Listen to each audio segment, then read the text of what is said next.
Hello there everyone and welcome back to Kerbal Space Program Better Than Starting Manned. We are almost in orbit.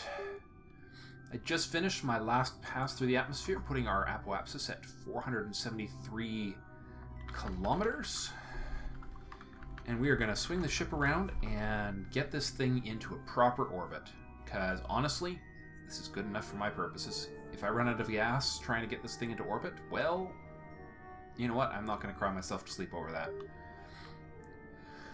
So what we're doing right now is we are rotating our ship in anticipation of attempting a, basically pushing our 49 kilometer, our low periapsis out of the atmosphere so that we don't send this ship crashing into Kerbal, because that would suck after all the work we've gone to.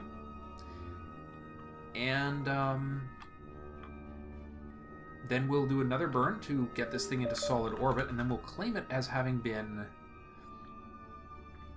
captured as per Better Than Starting Manned rules, which we'll figure out how to do. Haven't looked into that yet. This should not be a long burn at all. We're talking mere minutes. Okay, RCS.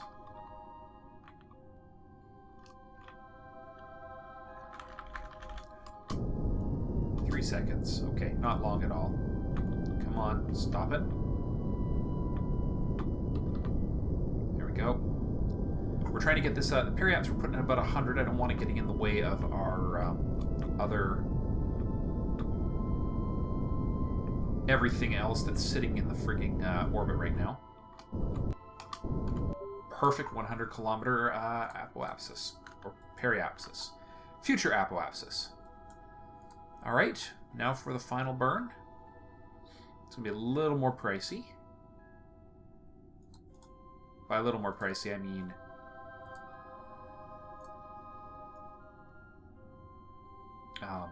more than...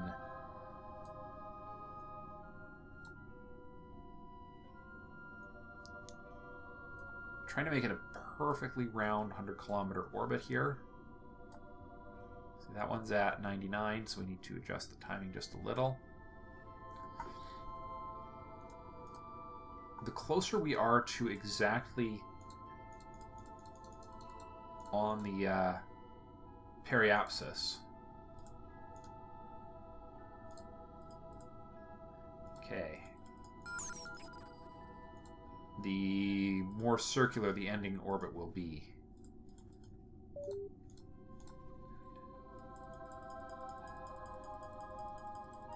There we go. That is a pretty darned circular orbit right there, I tell ya. Now, I find it very interesting that I'm right on the target right now. That's interesting. So I'm going to quick save right here, just because everything else that's happened through our journey, it might be nice to make sure something doesn't go horror. Oh, right, of course we're going for retrograde burn, not a prograde burn. It's weird, I didn't realize we'd flipped over. Well, when it goes right, I have to say. 19 seconds, so we'll burn at T-minus 10 seconds. 30, 20, 10. Okay, this is it. Our RCS just has to hold out a little longer.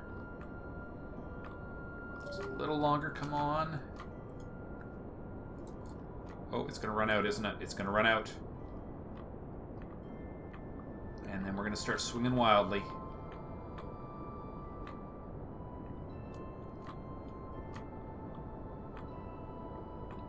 Hold it steady. Hold it steady. I think it's my... Oh, we're just going to have enough, aren't we?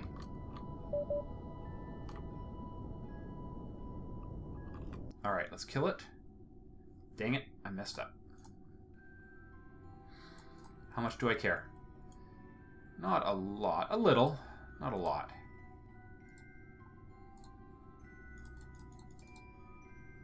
Just a little. Fortunately for us, This thing is willing to drift into the right angle for us. But I think we could definitely claim this as a captured asteroid now. Oh no. No, no, no.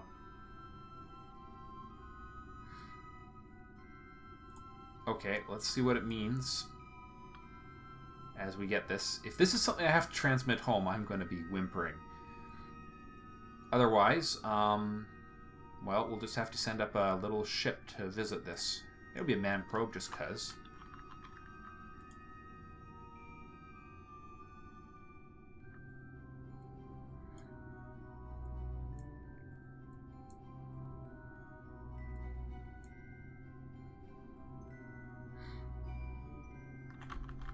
Oh, right, of course.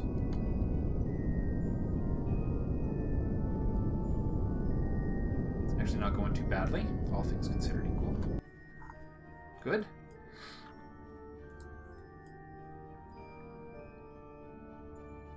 Well, 102 to 113 is not a bad... It's not bad. So what, the reason why Better Than Starting Man did this is that I believe Flower Child wanted to make sure we really had the thing captured and not just sort of a token capture.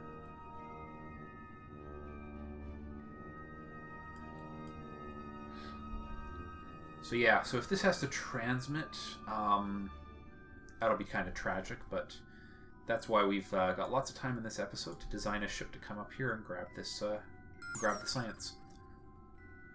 Send up a full-scale science vessel, all the bells and whistles on a manned probe, so we can get a manned science, all the goodies. Be a piece of cake since we don't have to go up very far.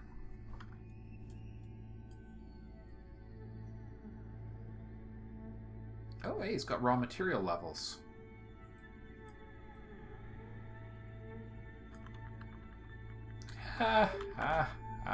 Yep. Look at that.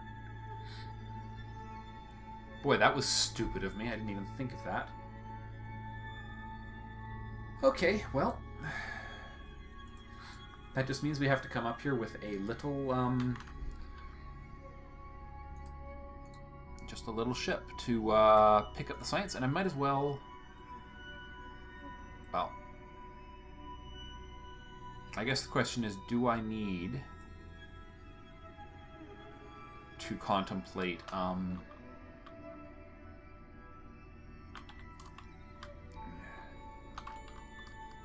just trying to figure out if I need to contemplate... bringing up all the other science. I suppose I should just go look it up and find out what we're actually going to need for a science ship to an asteroid.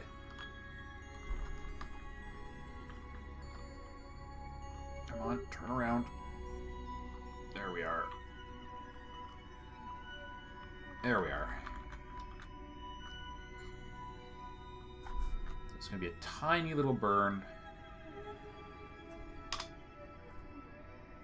at the periapse, just cleaning up the orbit. I just want this to be nice, at a nice height. And I think 100 kilometers is a very good height indeed.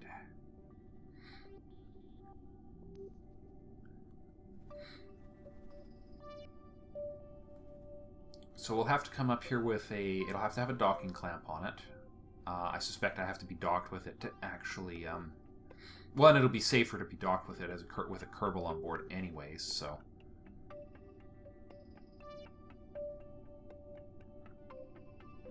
Okay.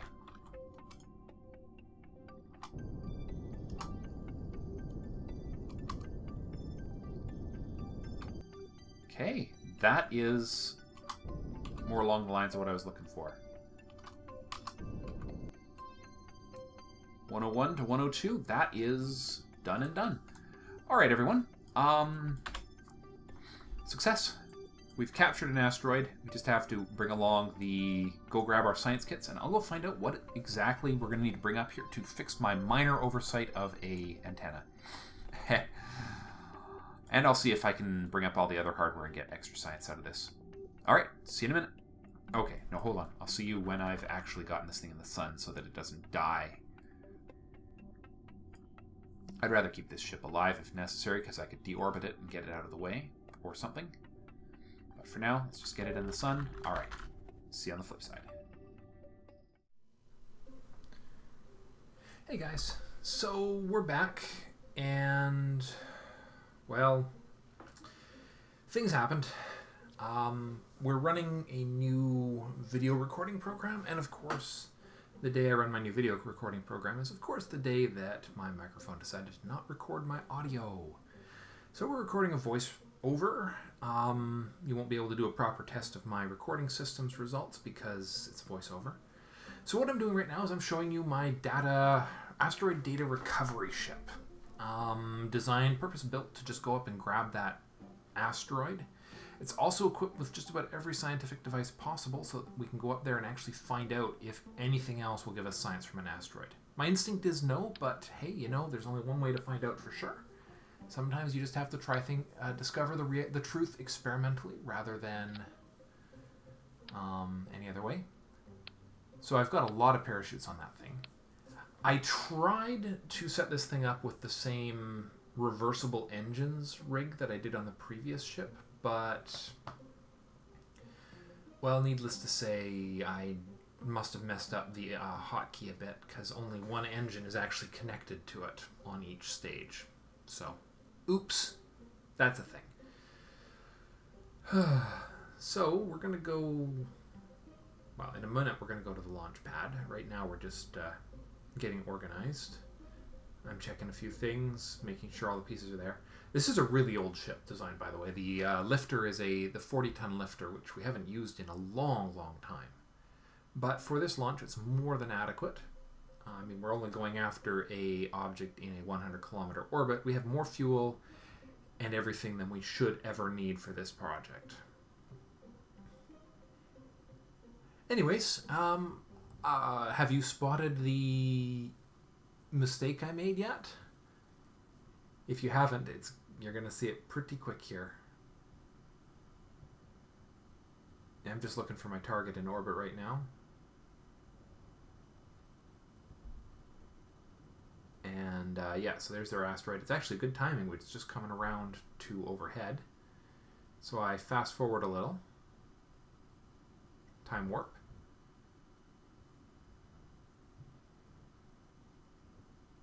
Yep, a little faster.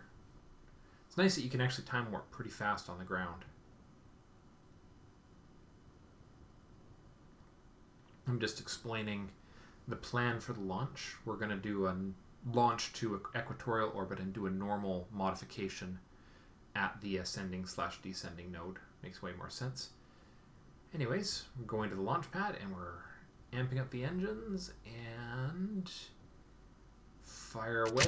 Everything falls apart because I messed up the staging. Oops. So we're reverting and we're going to fix that. So the one real interesting quirk of Kerbal Space Program and sub-assemblies, at least this version, is that the sub-assemblies will sometimes completely scramble the staging.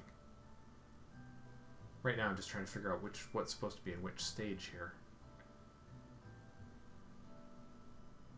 It's a bit of a mess. Like, seriously, why on earth would I want all that to be in one stage together? It just doesn't make any sense.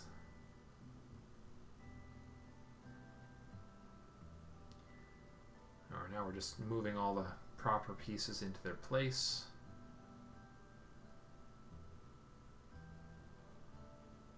I'm sure there's room for a little bit of logic in the way these things are distributed, but alas, it is not to be. I definitely did not go about this process in the right order. Should have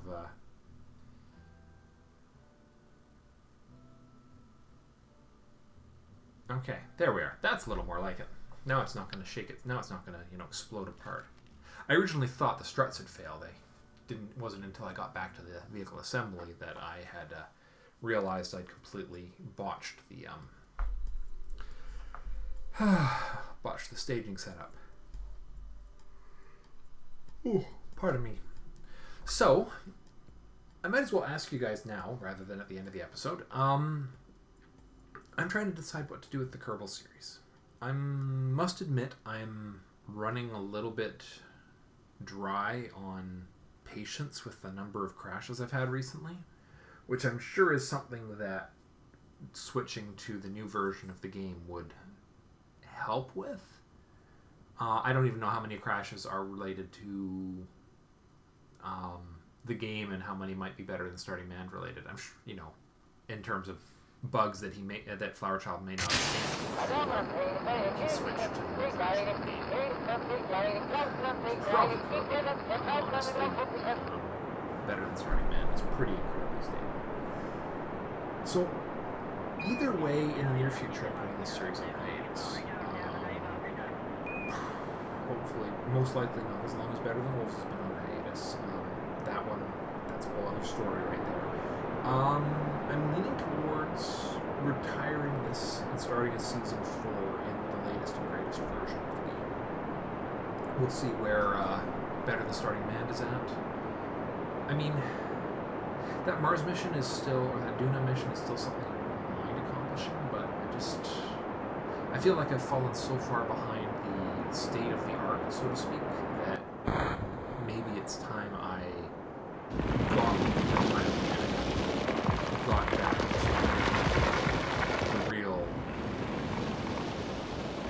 the current game. Because a lot of stuff has changed. Heck, the whole aerodynamic model has been changed, as I understand it. Who knows what else has been changed? I mean, it's been a long time. My goal for the next series would be higher level of efficiency. So, trying as much as possible to get the most bang for our missions. Yes, we're doing a gravity turn at 10,000, just a little bit longer on the engines. By the way, I don't know if you guys noticed, the engines were overheating a lot. Those are keel halts that we're using there. Really, really not optimal engines. I could probably get a lot more push out of this launch rig just by switching the engines out. As it is, we're gonna also do our new orbital swing approach by as in this mission we're currently looking at. I'm going to do this approach where we've been slowly rotating the angle as we gain more elevation.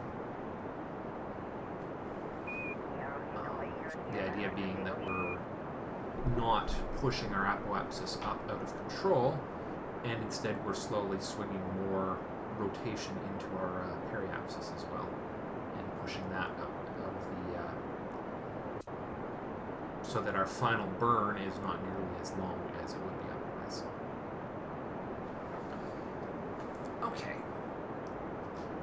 So we're just our normal, everyday old orbital burn right now.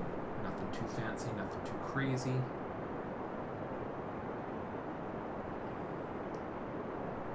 And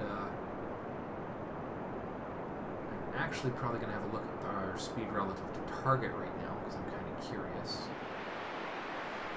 So this is the point where even voiceover recording failed me, and I lost 10 minutes of audio recording or so. Anyways, so we're time-lapsing the rest of this. We're going to run it double time. I don't want to spend my whole evening narrating this whole thing again. It's just not been my day. So we're just doing our orbital burn, pretty standard. Nothing super-duper exciting going on as we swing up. We're shooting for a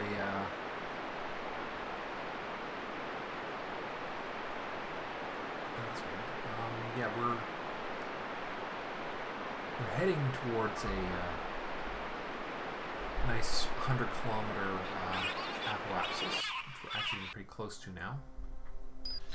And then we're going to time warp to almost at position. And then another burn. Just got to bring that periapsis up to standard.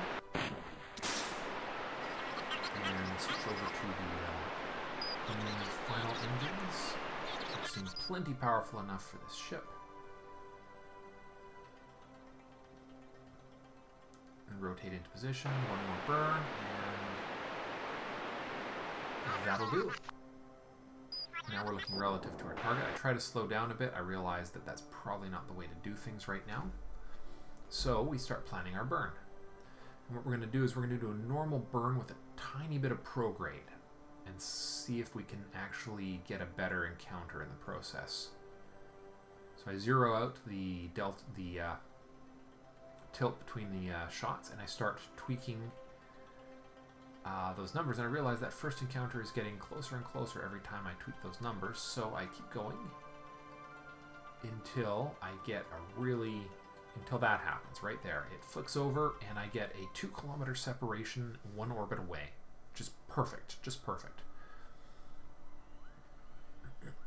So, no complaints. The periaps just skirts the outside edge of the atmosphere, so no issues with changes to our trajectory. So it's perfect. I get myself in position, pointing at the target, and burn at T-minus 11 seconds.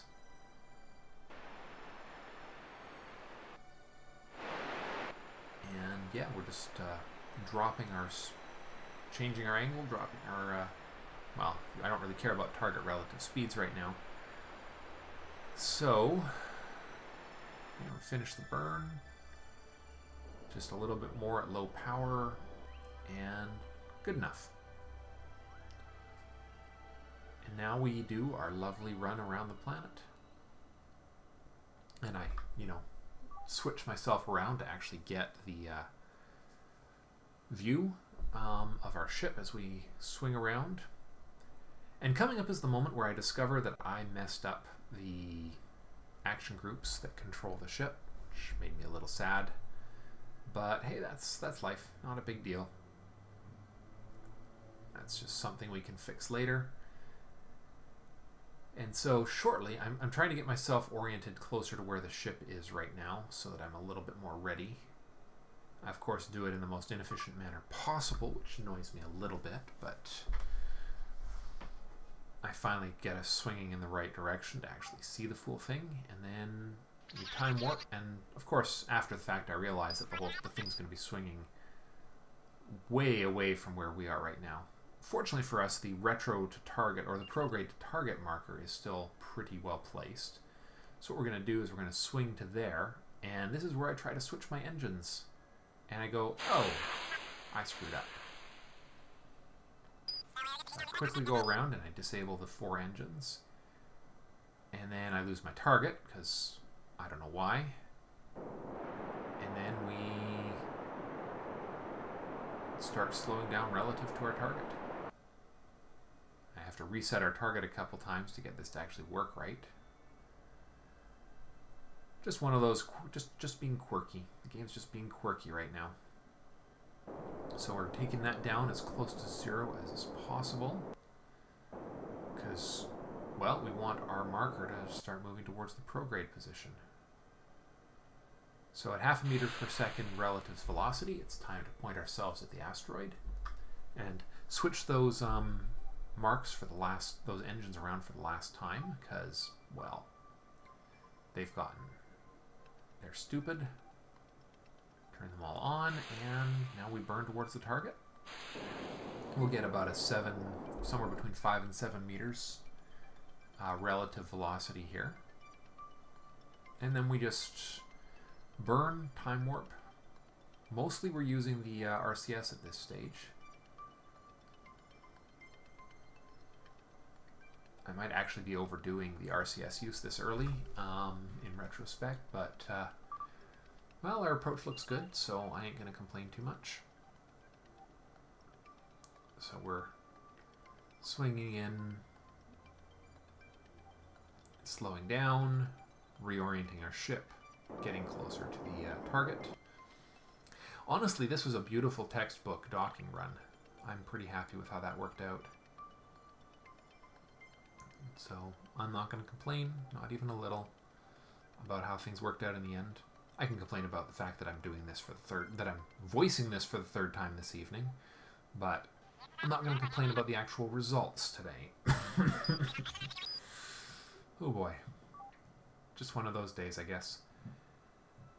So yeah, so warp closer, course correction, and then warp closer, course correction. Everything's coming together quite nicely, if I do say so. Meselfs. Alright, another course correction. And yeah, now we inch up a lot closer, and our divergence is a lot slower now. Now I'm switching to targeting the center of mass here, because that's where we actually want to hit. I was thinking we don't want to hit the ship, we want to hit the asteroid. So we target the center of mass, which of course doesn't give us a rangefinder anymore. It's a little odd and a little annoying, but really at the end of the day, I keep on trying to get that rangefinder, and it keeps on not working. See, it's almost obsessive. Don't ask me why that doesn't show, but you can see our capture ship parked there on the asteroid still. I'm trying to bring us back into alignment. We're on the fine controls now, so. And we're close enough at this stage that even rotating the ship can change the results. I'm also sort of resetting it just to make sure that we actually retain the target properly. And we're going in, and we're actually going to get a sunrise here in just a second, which is good. It actually gave us the shadow of the ship, which will make the final docking capture encounter a lot easier to get. There it is, right there.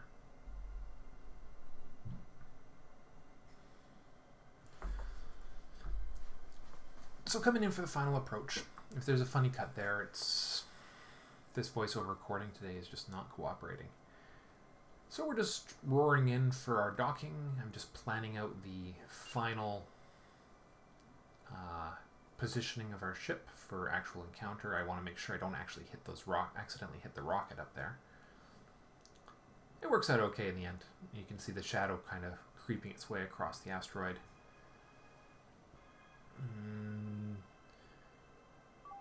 Yeah, so now we're going to dock, and without any incident. I thought for a second I was going to actually miss. It was actually a near thing, but that worked out fine.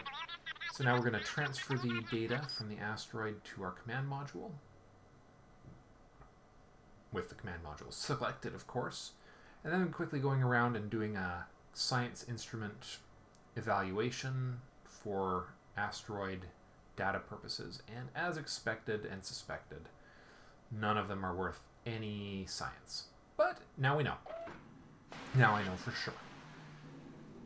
Jebediah goes and has a little bounce off the asteroid party. No observations, go to the Science Junior, fire it up. No science to grab from that, so we can reboard the ship as soon as I figure out how to control my RCS unit. There we go. And board the ship. And it's time to go home, which is good. Not much more to do here. Time to undock and head back to Kerbal. Just making sure the science is where it belongs before I leave, because that would suck otherwise after all that work. So now we get ourselves in a retrograde orientation, get ourselves in a position where we're not going to collide with the asteroid on the way down, and we'll head back to Kerbal. And then we head back to our decisions about whether or not I'm doing one more mission on this series or not. Or if I just am going to have a break, maybe pull out something else, maybe Darkest Dungeon or something. Haven't decided yet. There's a few things kicking around that would be fun to try. You can see how War for the Overworld's coming too. Anyways, I digress. I really should be focusing on the episode here. So now I'm doing my burn, my deorbiting burn. Trying to go for a water landing. It doesn't work out the way I'd hoped, but I tried. I actually should have just left it as a longer orbit rather than a shorter one. But that's the thing that happens. I think what happened is I didn't realize I was actually going up over an apoapsis before going down again. But that's life. And then we time warp our way into the atmosphere a bit here. We're going to use the engines to do a bunch of braking as we come down through the atmosphere. I realize that I'm actually going to hit the land, so I decided to try and stop. Again, not as effective as I would have liked. But that's life. So we're not going to worry about it too much. And yeah, I realized that really that's all I'm going to get out of it. And then I realized that my engines are starting to light up. I waited a little too long, so those can go away. System. Ship. One.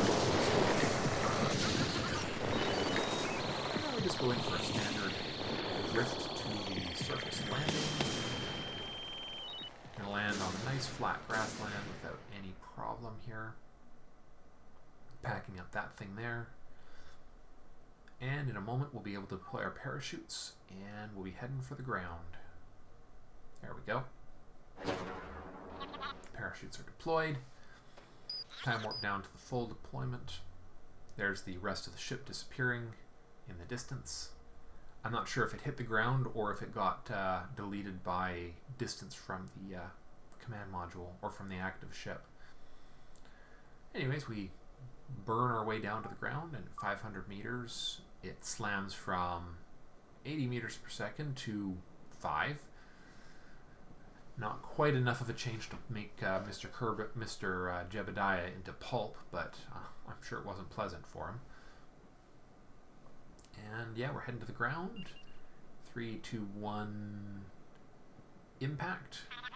And bring the ship home, and we get 750 science, which sadly is not enough for a new node in the tech tree. Kind of annoying, but that's life. Anyways, let me know what you'd like to see happen with this. Do you want me to continue with this series, or is it time to move on to bigger and newer things? Regardless, thanks. It's going to be a hiatus, but thanks for watching, and I will see you in the next episode. Bye for now.